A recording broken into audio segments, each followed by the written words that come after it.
Genius global study के YouTube channel में आप सभी का स्वागत है। आज के क्लास में हम लोग पढ़ेंगे शब्द के बारे में। जिस शब्द से या तो बोर्ड एग्जाम हो या किसी भी तरह का कॉम्पिटिटिव एग्जाम हो, उससे क्वेश्चन पूछता ही पूछता है। यह हमारे हिंदी ग्रामर के लिए काफ़ी महत्वपूर्ण चैप्टर है। तो चलिए वीडियो को स्टार्ट करते हैं और बिल्कुल चुटकियों में समझते हैं शब्द को।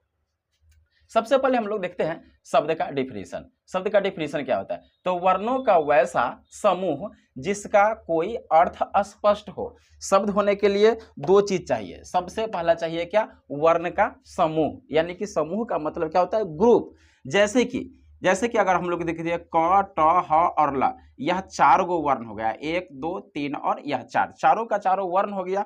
वर्ण को अगर हम एक साथ जोड़ देंगे तो यह मेरा वर्णों का क्या हो गया? समूह हो गया। यह मेरा क्या हो गया? समूह हो गया। साथ ही साथ इसका क्या निकलना चाहिए? अर्थ भी निकलना चाहिए। तो कटहल का मतलब मीनिंग हम लोग समझते हैं कि कटहल का मतलब कटहल होता है, जो खाने वाला एक फल होता है।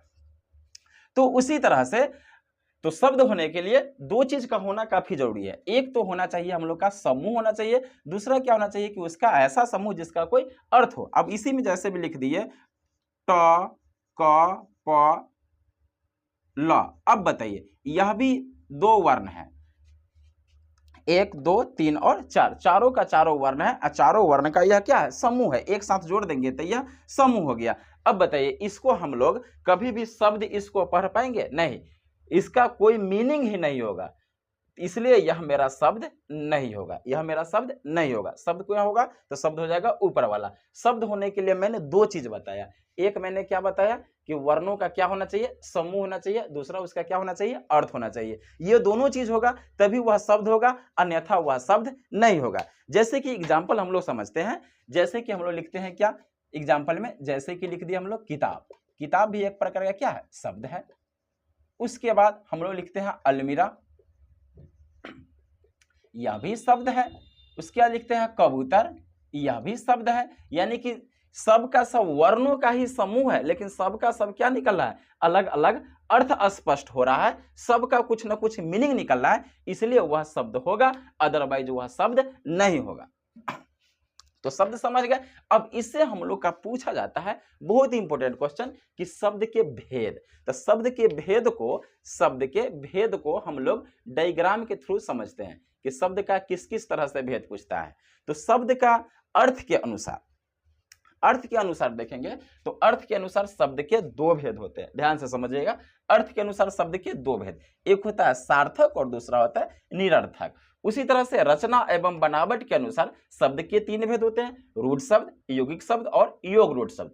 उसी तरह से प्रयोग के अनुसार शब्द के कितने भेद? तो प्रयोग के अनुसार शब्द के दो भेद, विकारी शब्द और अविकारी शब्द। ठीक उसी तरह से हम लोग देखेंगे उत्पत्ति या व्युत्पत्ति के अनुसार शब्द के कितने भेद होते हैं? तो वह चार होते हैं, तत्सम, तद्भव, देशज और विदेशज। तो चलिए हम लोग बारी बारी से समझते हैं कि अर्थ के अनुसार शब्द के कितने भेद होते हैं। तो अर्थ के अनुसार शब्द के दो भेद होते हैं, सार्थक शब्द और निरर्थक शब्द। तो सार्थक शब्द किसको कहते हैं? वैसा शब्द जिसका कोई क्या हो? अर्थ अस्पष्ट हो। जिसका कोई क्या हो? अर्थ अस्पष्ट हो, उसे हम लोग क्या कहेंगे? सार्थक शब्द कहेंगे। उसी तरह से निरर्थक शब्द तो बोलेंगे कि वैसा शब्द जिसका कोई अर्थ स्पष्ट न हो, इसका अर्थ स्पष्ट निकलेगा ही नहीं कि आखिर वह कह रहा है तो क्या कह रहा है, तो उसको हम लोग क्या बोलेंगे? निरर्थक शब्द बोलेंगे। क्लियर? समझ में आ गई होगी सार्थक शब्द क्या होता है और निरर्थक शब्द क्या होता है। सार्थक मतलब वैसा शब्द जिसका कोई क्या निकले? अर्थ निकले, तो वह सार्थक शब्द होगा। और वैसा शब्द जिसका कोई अर्थ स्पष्ट नहीं हो या कोई अर्थ न निकले, उसको हम लोग निरर्थक शब्द कहते हैं। लेकिन ध्यान दीजिएगा, निरर्थक शब्द जो होता है कभी प्रयोग इसका अकेले नहीं होता है। जब भी यह रहेगा तो सार्थक शब्द के साथ ही इसका प्रयोग होगा, यह अकेले चलने वाला नहीं है। जैसे कि हम लोग लिखते हैं क्या? किताब। किताब हम लोग का क्या हो गया? सार्थक शब्द हो गया। किताब क्या हो गया? सार्थक शब्द, क्योंकि उसका मीनिंग निकल रहा है। लेकिन उसी तरह से किताब के साथ साथ हम लोग क्या बोलते हैं? किताब उताब। क्या बोले? उताब। अब बताइए यह निरर्थक शब्द हो गया।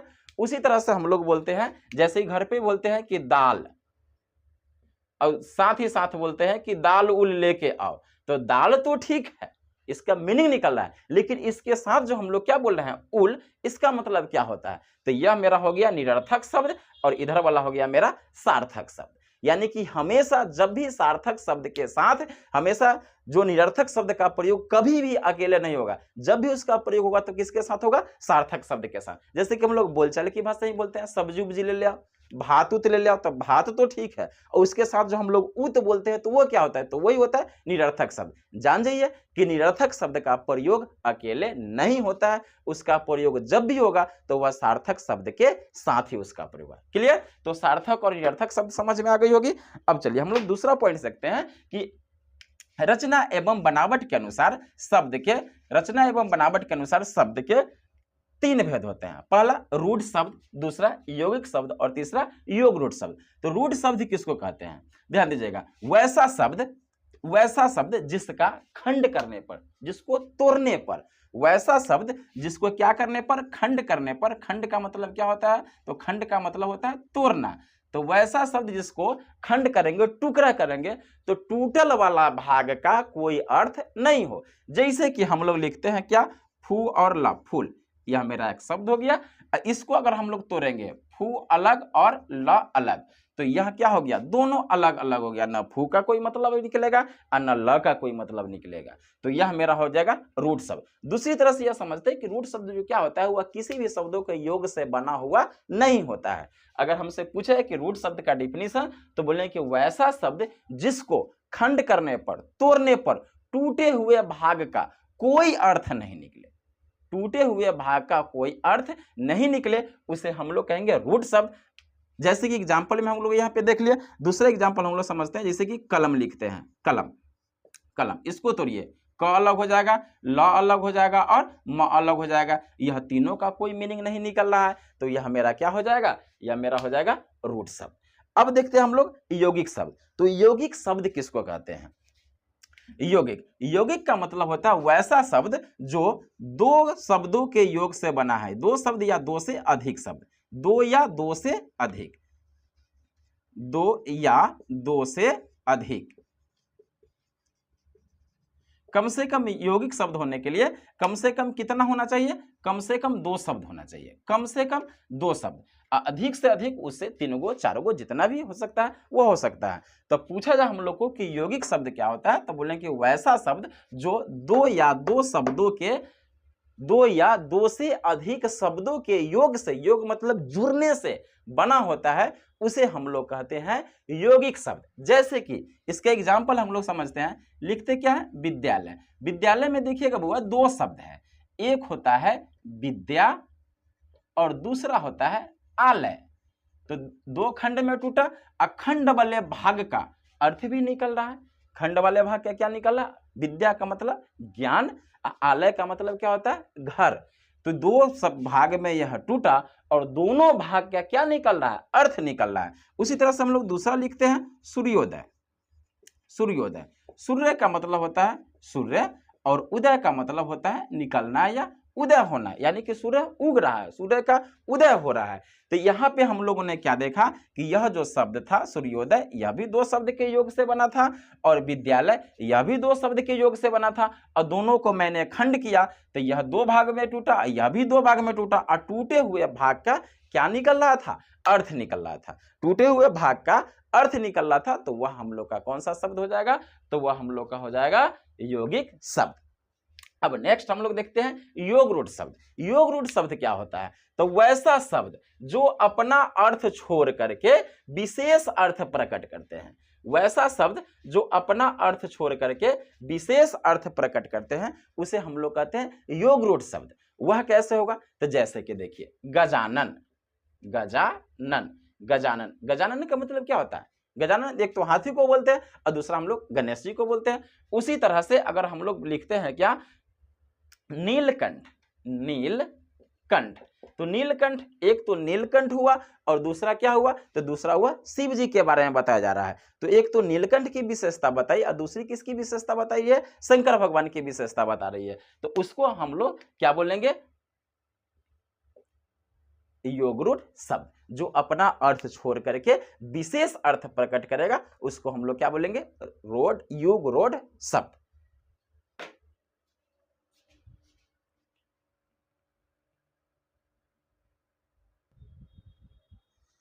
चलिए अगला हम लोग देखते हैं कि प्रयोग के अनुसार शब्द के कितने भेद होते हैं। तो प्रयोग के अनुसार शब्द के दो भेद होते हैं, विकारी और अविकारी। तो विकारी का मतलब याद रखिएगा कि विकारी मतलब जो क्या करे बदल जाए, जो क्या करे बदल जाए। अविकारी मतलब कि जो न बदले, अविकारी मतलब जो न बदले। विकारी का मतलब क्या हो जाए, जो ऐसा शब्द जो बदल जाए, लेकिन बदलेगा क्या, तो या तो उसका लिंग बदलेगा और नहीं तो उसका वचन बदलेगा, या तो उसका लिंग बदलेगा नहीं तो उसका क्या बदलेगा, वचन बदलेगा। तो उसको हम लोग बोलेंगे विकारी शब्द। लिंग का मतलब क्या होता है, तो लिंग मतलब स्त्रीलिंग और पुल्लिंग, लड़का से लड़की, लड़की से लड़का। और उसी तरह से हम लोग बोलेंगे वचन। वचन मतलब वचन दो तरह के होते हैं, एक वचन और बहुवचन, हम लोग आगे पढ़ेंगे उसको। तो या तो एक वचन या तो सिंगल रहेगा, और सिंगल नहीं तो एक से अधिक हो जाएगा तो उसको हम लोग क्या बोलेंगे, बहुवचन। तो जिस शब्द का लिंग भी हम लोग बदल सकते हैं, स्त्रीलिंग से पुल्लिंग और पुल्लिंग से स्त्रीलिंग बना सकते हैं, या जिस शब्द का हम लोग वचन चेंज कर सकते हैं, यानी एक वचन से बहुवचन बना सकते हैं, वैसे शब्दों को हम लोग क्या बोलेंगे, तो वैसे शब्दों को हम लोग बोलेंगे विकारी शब्द। विकारी का मतलब ही होता है जो क्या करे बदल जाए। अब जैसे कि देखिए लड़का, लड़का एक शब्द मैंने क्या लिखा, लड़का। अब इसका हम लोग लिंग चेंज करते हैं, तो लड़का का बदल करके हम लोग क्या कर सकते हैं, लड़की, लड़की कर सकते हैं। और लड़का कहने का मतलब कितना हुआ, एक लड़का, लड़का का मतलब एक। अब बहुत सारे लड़का रहेगा तो उसके लिए हम लोग क्या करेंगे, लड़के। तो यहाँ पे देखिए, यहाँ पे मैंने लिंग चेंज किया और यहाँ पे मैंने क्या चेंज किया, वचन चेंज किया। तो लड़का जो हो जाएगा मेरा कौन सा शब्द हो जाएगा, विकारी शब्द। विकारी शब्द क्यों हो जाएगा, क्योंकि वह अपना रूप क्या कर रहा है, बदल रहा है। वैसा शब्द जो अपना क्या करे, जिसका लिंग या वचन दोनों क्या किया जा सके, बदला जा सके, जिसको हम लोग लिंग भी चेंज कर सकते हैं और वचन भी चेंज कर सकते हैं, या दोनों में से कोई एक चेंज कर सकते हैं, उसको हम लोग क्या बोलेंगे, तो उसको हम लोग बोलेंगे विकारी शब्द। समझ गए होंगे। उसी तरह से देखते हैं अविकारी शब्द। तो अविकारी शब्द क्या होता है, तो वैसा शब्द जिसका ना लिंग बदला जा सकता है ना वचन बदला जा सकता है, वैसे शब्दों को हम लोग क्या बोलेंगे, तो वैसे शब्दों को हम लोग बोलेंगे अविकारी शब्द। और वह शब्द कौन सा होता है, जैसे कि देखिएगा हम लोग लिखे क्या, पानी, हम लोग क्या लिखे, पानी।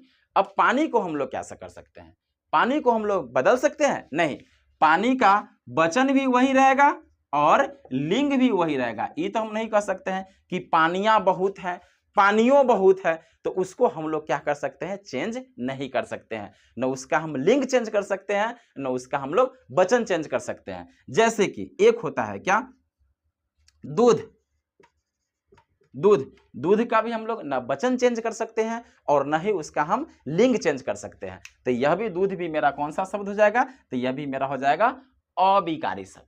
लेकिन उसी तरह से अगर हम लोग लिख दिए कि औरत, क्या लिखे, औरत, तो औरत को भी बदला जा सकता है। एक औरत रहेगा तो हम लोगों ने क्या बोल दिया, औरत। अगर एक से अधिक रहेगा तो हम लोग बोलेंगे औरतों। तो वहां पे उसका मैंने क्या बदला, वचन बदला, तो वह हम लोग का कौन सा शब्द हो जाएगा, विकारी शब्द। तो विकारी और अविकारी समझ में आ गया। दोनों का रफली डिफिनेशन याद रखिएगा। विकारी मतलब जो शब्द क्या करे, बदल जाए, तो बदले क्या, उसका लिंग और वचन बदल जाए। और जो शब्द नहीं बदलेगा उसको हम लोग क्या बोलेंगे, अविकारी शब्द। तो चलिए हम लोग नेक्स्ट टाइप हम लोग देखते हैं क्या, ये उत्पत्ति और व्युत्पत्ति के अनुसार शब्द के कितने भेद होते हैं, तो उसके अनुसार शब्द के 4 भेद होते हैं। वह चारों भेद कौन कौन सा होता है, चलिए इस चारों को हम लोग समझते हैं। सबसे पहला भेद है हम लोग का क्या, तत्सम शब्द।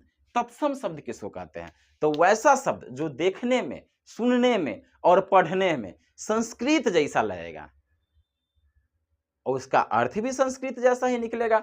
तो वैसा शब्द जो बिना अपना रूप बदले संस्कृत से हिंदी में आए हैं, वैसा शब्द जो बिना अपना रूप बदले कहां से आए, संस्कृत से हिंदी में आए हैं, उसको हम लोग क्या बोलेंगे, उसको हम लोग बोलेंगे तत्सम शब्द। जैसे कि हम लोग लिखते क्या है, अग्नि, अग्नि, यह शब्द आया कहां से, तो यह शब्द आया संस्कृत से, संस्कृत से आया, लेकिन यह शब्द अपना रूप को क्या किया, नहीं बदला, सेम टू सेम जैसा संस्कृत में था वैसा यह हिंदी में भी आ गया, तो उसको हम लोग बोलेंगे तत्सम शब्द। दूसरा हम लोग लिखते क्या है, दूसरा हम लोग देखते हैं वस्त्र, वस्त्र, तो यह भी संस्कृत शब्द है, यह भी हिंदी में आया, तो इसने भी अपना रूप नहीं बदला। उसी तरह से हम लोग लिखते हैं जल, उसी तरह से हम लोग लिखते हैं पुष्प, यह सबका सब शब्द जो है वह संस्कृत से आए हैं, लेकिन किसी शब्द ने अपना रूप नहीं बदला, तो उसको हम लोग क्या बोलेंगे? तत्सम शब्द। तत्सम क्लियर हो गया होगा? क्या बोलेंगे? एक बार फिर से हम डिफिनेशन बोल दे रहे हैं। वैसा शब्द जिसका जो बिना अपना रूप बदले संस्कृत से हिंदी में आए हैं, वैसे शब्दों को हम लोग क्या बोलेंगे? तत्सम शब्द। आ जाइए दूसरा देखते हैं हम लोग, तद्भव शब्द। तद्भव शब्द क्या होता है? तो कुछ ऐसे संस्कृत शब्द जो है वह अपना रूप बदल करके हिंदी में आए हैं, यानी संस्कृत में कुछ था और हिंदी में वह कुछ हो गया, वैसे शब्दों को हम लोग क्या बोलेंगे? तद्भव शब्द। इसका सिंपली डिफिनीशन पूछे तो हम लोग बताएंगे वैसा शब्द जो अपना रूप बदलकर संस्कृत से हिंदी में आए हैं, उसे हम लोग तद्भव शब्द कहते हैं। एक बार फिर से सुन लीजिएगा, वैसा शब्द जो अपना रूप बदलकर संस्कृत से हिंदी में आए हैं, उसको हम लोग तद्भव शब्द कहते हैं। रूप कैसे बदला? तो देखिए, अग्नि को अभी हम लोग क्या बोलते हैं? आग। वस्त्र को अभी हम लोग क्या बोलते हैं? कपड़ा। जल को हम लोग क्या बोलते हैं? पानी। और पुष्प को हम लोग क्या बोलते हैं? फूल। तो ये देखिए, सारा का सारा शब्द अपना रूप क्या कर रहा है? बदल रहा है। तो नहीं बदला, संस्कृत का संस्कृत ही रह गया तो तत्सम शब्द, और बदल करके हिंदी में आया तो तद्भव शब्द। दोनों क्लियर हो गया होगा? अब हम लोग समझते हैं देशज शब्द को। तो देशज शब्द क्या होता है? तो वैसा शब्द जिसकी उत्पत्ति क्षेत्रीय आवश्यकताओं के अनुसार हुआ। कैसे हुआ? तो वैसा शब्द जिसकी उत्पत्ति क्षेत्रीय बोलचाल के अनुसार, क्षेत्रीय आवश्यकताओं के अनुसार लोगों ने वैसे शब्द का निर्माण कर लिया, वैसे शब्दों को हम लोग कौन सा शब्द बोलेंगे? देशज शब्द बोलेंगे। जैसे कि लोगों की आवश्यकता पड़ी ओखली का, तो लोगों ने ओखली का निर्माण कर लिया। लोगों को जरूरत पड़ी धोती का, तो धोती का शब्द का निर्माण कर लिया। लोटा, लोटा, पगड़ी, जाता, यह शब्द क्या है? जैसे जैसे लोगों को जरूरत पड़ी, लोगों ने इन शब्दों की उत्पत्ति किया, इन शब्दों का निर्माण किया, ऐसे शब्दों को हम सब कौन सा शब्द बोलेंगे? तो ये सारा का सारा शब्द जो हम लोग देख रहे हैं, प्योर देहाती शब्द, जिसको हम लोग कौन सा शब्द बोलते हैं? देशज शब्द बोलते हैं। कौन सा शब्द बोलते हैं? देशज शब्द। क्या बोलेंगे इसका डिफिनेशन? वैसा शब्द जो जिसकी उत्पत्ति क्षेत्रीय आवश्यकताओं के अनुसार हुआ है, उसे हम लोग देशज शब्द कहते हैं।